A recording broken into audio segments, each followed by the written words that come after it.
এখন আমাদের কাজ হচ্ছে কি, অ্যারে থেকে হচ্ছে লিস্ট কন্টেনার ভিতরে শো করানো।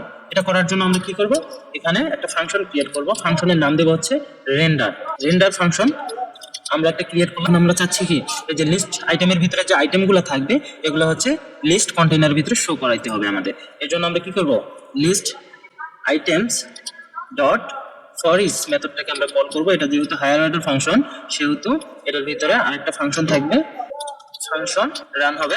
এই ফাংশনের ভিতরে আমরা কি পাবো, একটা করে আইটেম পাবো এবং আইটেমগুলো আমরা চাইলে এখানে কনসোল লগ করে দেখতে পারি এখানে আইটেমগুলো কি কি আসছে।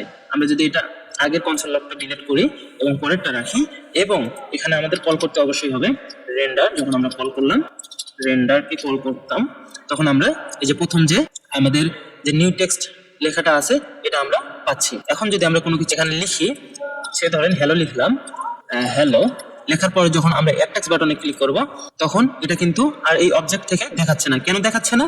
কারণ যখন অ্যাড করব তখন কিন্তু রেন্ডার আমরা করাইনি। এই জন্য অ্যাড টেক্সট বাটনের ভিতরে যখন আমরা ক্লিক করছি এখানে লিস্ট ডট আইটেমকে পুশ করছি, এরপরে আমাদের বলতে হবে রেন্ডার কিউ কল করে দাও। দেন এখন যখন আমরা হ্যালো লিখেছি, লেখার পর অ্যাড টেক্সট বাটনে ক্লিক করব তখন দেখবেন যে এটা আরেকটা অ্যাড হয়ে গেছে। প্রথমটা হচ্ছে এটা নিউ টেক্সট এবং পরেরটা হচ্ছে হ্যালো।